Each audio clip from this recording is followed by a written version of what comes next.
Alrighty, welcome back to the Hyundai World Cup. We are going to do something a little different as we make world history by witnessing the first esports tournament, and we cut over to our world-class venue in Antalya to see the Tic-Tac-Bow World Qualifier.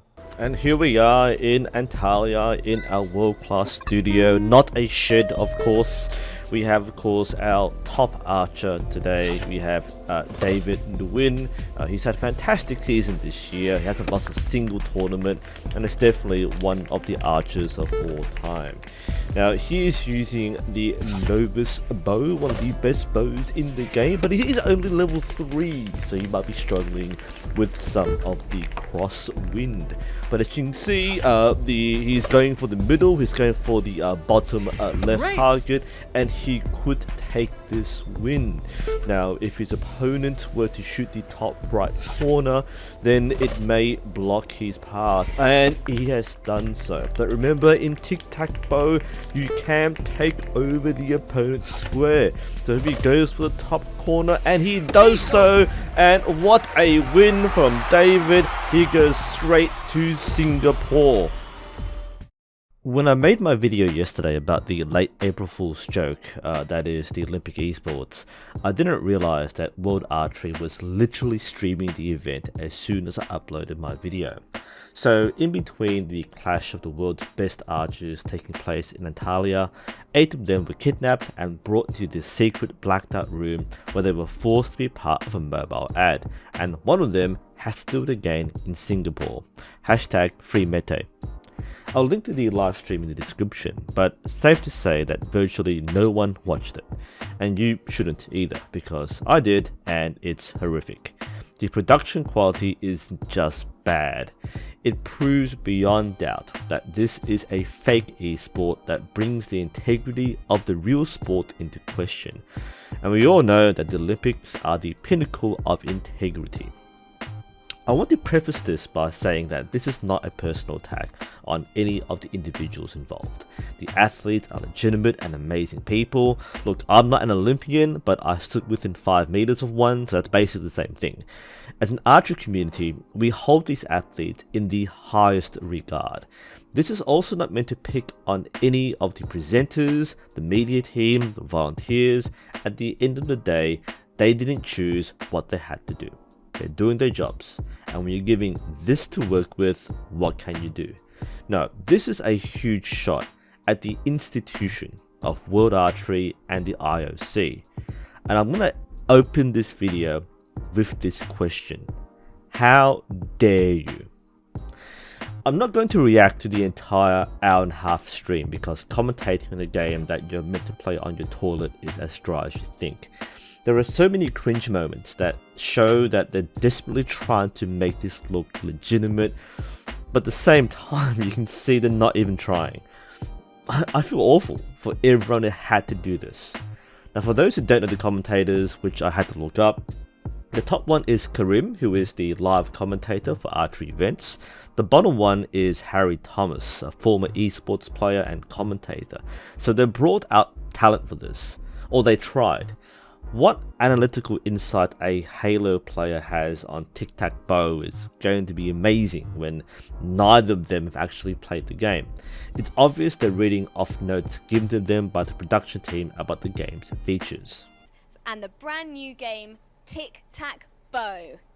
But one of our lucky contenders will be Tic-Tac-Bowing their way all the way to Singapore. What is that even supposed to mean? Now, I'm not going to go too hard on the presenter. I believe this is her first time presenting on TV, if I'm not mistaken. But if this is the material given to her, then this might turn into a drinking game. Also, the fact that this is a brand new game should be a huge red flag. Esports have communities built over years, not only of hype, but from genuine community engagement. So by plugging a game that is literally brand new, like only a few weeks old, you're shooting yourself in the foot. This means it's a fake game, it's a fake esport. So let's meet them. That was the most lethargic clapping I've ever heard. And it was at this point that I realized there's no audience. When the later shots pan around the room, you'll see there is literally nobody else in this space. It's the 8 athletes plus the presenter and the production crew, and that's it. There's no audience. And where even are they? I mean, I made a joke about them being kidnapped earlier, but this is like Tony Stark, Iron Man levels of kidnapping. Like, they have to somehow use the camera parts to make a bow to escape or something. It's just a blacked out space, and the only light comes from the main screen. Everybody else is shrouded in darkness, and this is a huge problem to start interviewing the athletes, because they're all blacked out and they're all backlit and you can't see their faces, and even the grand final ceremony is just cringy because you actually can't see them. These are 8 people who are literally playing mobile games in the dark. And let's hit this now. It looks boring. It's hard to make people hunched over screens look exciting for a spectator. Now, to be fair, this is similar to a lot of other esports where it's people sitting with a controller or sitting in front of a PC or sitting hunched over a mobile screen. But when other esports do this, they have high production value for a reason. Let's compare this to Clash Royale, which actually does have a pretty serious competitive scene. It is a mobile game, there's no action involved, it's 2 people standing on stage pushing buttons on the screen, but look at how good it looks. The stage, the audience, the excitement, and the visuals. The visuals do this right. The action is front and center because the game itself is the focus. Not the players, but the game.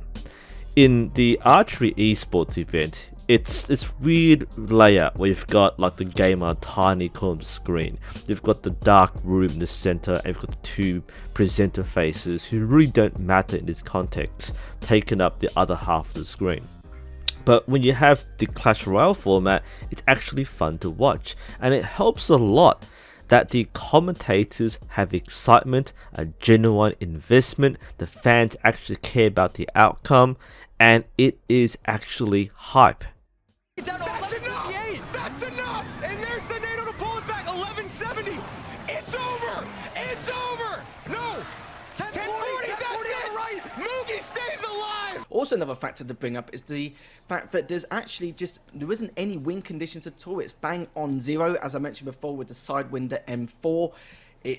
You can have up to a level 7 of wind resistance. So look, I respect that Harry was probably brought in to provide a semblance of analysis for the game, but he doesn't know this game. Firstly, he often references the tic-tac-bow community. So he says, oh, the tic-tac-bow community prefers the Sidewinder, not Sidewinder, the Sidewinder. The tic-tac-bow community can do this and can do that. What community? This game was purpose-made to exploit the Olympic Esports series 3 weeks ago. There's no community, no one plays this game. Secondly, it also reveals, and he doesn't know this, but it reveals the pay-to-win garbage that is the game. The Sidewinder M4 is an endgame bow, because to get the best bows you have to collect cards, and you get enough cards, you upgrade the bow, you get enough upgrades, you buy an upgrade. It's that kind of game. It's just loot boxes which you must grind for months to unlock, or basically pay real world money to unlock faster. So the only way to get the Sidewinder M4 or any level 4 bow is to grind or pay money. So these professional athletes are actually playing on an illegitimate default setting where they've been given the best bow. Meanwhile, us normal people who haven't hacked the game have to grind our way through these low-level items with no stats to be comparable to these pro athletes. And this is obviously not in the quote-unquote Olympic spirit. Now, you could say that if the mobile game had a tournament mode which had default settings which are equal for everybody, that would be fair. But you don't make money from a tournament mode. You want to milk the player with all you can possibly get by giving them loot boxes. So of course there's no tournament mode for the game, and this presents a really big problem. And again, one of the reasons why this is a fake esport is that the game that we play on our phones is not the same format as what they play in the qualifiers. That is not true esports, but we know that. Casey, his 1 hour a day. How much have you practiced? I downloaded this at like 11 o'clock this morning. So it's the afternoon now. So I maybe shot like 20 arrows. So I'm just gonna wing it. Can you imagine if she said this about her own sport? Like, you turn to a World Cup or World Championship, you get interviewed and say how long you train for, and she says, oh, I only started archery like this morning, so I'm gonna wing it. This is the pinnacle of sports and esports. It's sad because this is supposedly promoted through the Olympic series as like a pro-am event. So you have amateurs who are, esports players, so allegedly just basically casual gamers, who are going up against professional athletes. But the professional athletes don't play this game. So what kind of pro-am tournament is it when you have two different groups of people, one who play the game and one who don't? So when you have, again, people like Mythic as us, who does win the event, who's actually downloading and playing the game himself, versus someone who literally hasn't played the game until that morning, that's not a real competition. Is this meant to be serious, or is it meant to be a fun casual thing? If it's a fun casual couch game, why is it being broadcast on World Archery TV? I hear you have an unfair advantage because you're a gamer. Yeah, usually at home I do game a little bit. What do you play? Mostly like Counter-Strike, shooting games and stuff. So So this is very similar. a little bit maybe, but not the same. What is your rank? What is your rank?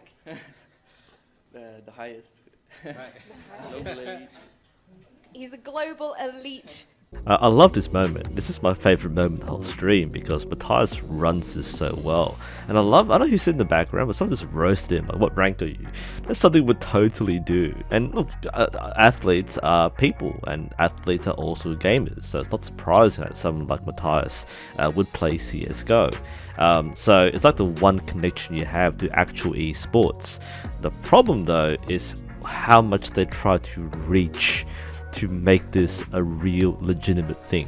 It makes a massive impact to it in a lot of ways. The fact that he used to play CS, of course, with his country in Denmark, they're known for actually being able to distribute incredible CSGO talent. I'm not surprised at all in the slightest. It did not faze me once at all. But of course, having that concept, competing at an amateur level or just getting that kind of slight amount of experience, yes, sure, fair enough, it's probably only in ranked and not in an offline setting. It's still enough to be able to turn the tide here.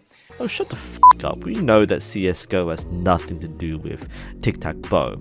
It's a kind of question a boomer asks if they think that all games are the same, and obviously they're not. But the way Harry plays it off is just bullcrap. It's just going on for minutes about Denmark and CSGO, and it's kind of tapping to what he knows about esports. But it's like, if I make an archery grand final and they'll say, oh, NUSensei, or David, you play League of Legends, and League of Legends has a character called Ash, and she's an archer. Does that make you any good at archery? It's nothing to do with it. It's just a desperate attempt to legitimize this esport by connecting it to actual esports. And it's sad. It's sad because some of these athletes are involved in gaming. You have people like Matthias who play CSGO, and others who play like League or to play FIFA. These are very popular games. And yet others who aren't involved in esports are being told, hey, this is esports. Isn't it exciting? Are you more nervous than a World Cup final? Definitely. Yeah. Esports is a big game. It seems like it. I might retire from archery and do esport archery. Who knows? Just listening to these commentators talk about apparent metagame, about strategy and points. Imagine you're just playing noughts and crosses in class, and your mate comes over and says, hey, you should do this. Just shut the hell up. Just play noughts and crosses. There is no complex strategy. You can see now Matthias is going for the strategy which he wished he went for previously, just to play extremely safe and is as passive as possible. He wants his opponent to make the first mistake. I'm so baffled that these commentators are confused that, oh, why didn't they go for this? Why didn't they go for that? There is only like one optimal play for each starting point. Like, the best you can do is a draw. So of course they're not going to try and fight over and take over squares, because that's not how you win noughts and crosses. But the commentary is so overblown. It's like, look, I'll do something like that. Okay, we have our first international Naughty-Cross championship. What move will the first player make? And will he go in the middle? Will he go in the corners? He goes for a middle strategy. Oh, what will the red player do? The red player will go in the corners, will go into the sides, will try to block him off. The red player goes towards the corner. Alright, the blue player has options. He can go towards the bottom, he goes to the top, he can go the opposite. He could go sideways, and what will do? Oh, he is going for the corners. It could be a very close match. Now the red player only has one option. The red player could cut him off, and it does cut him off. Ooh. Now what will the blue player do? The blue player could set up for a possible 3 win in the corner, but they have to go for the bottom to block him off. Oh yes, that's a great play by the blue player. And Mr. Cross, well, since Mr. Cross only has one option, they could risk a win in the corner. I hope the blue player makes a mistake, but of course the red player blocks off Mr. Circle. So Mr. Circle makes a desperate play, goes for the left-hand side. Oh, what will Mr. Cross do? This is a tight game. Oh, if only there's a way to knock the other person out. And the X-player goes for the right-hand side. And will Mr. Round forfeit the match, or will he go for the draw? And that seems to be the safest play. Esports is a big game. Look, to end this, just compare these side by side. Push again! DRX, they're on to inhibitor turret number 1. Only carrier is going to be up. Season 4s in the 70-meter ranges earlier on in the previous matches, we're seeing a lot more high-level play. He's dead! They have been doubted! They have been discounted! They have been dismissed! But DRX! To go for this now. For it, right? He's got to go for it. You have to. If it's a 6, you'd be rude not to. And manages to get the 7, wins the grand final, 3-2 in his best of 5. And what a way! Are your 2022 world champions?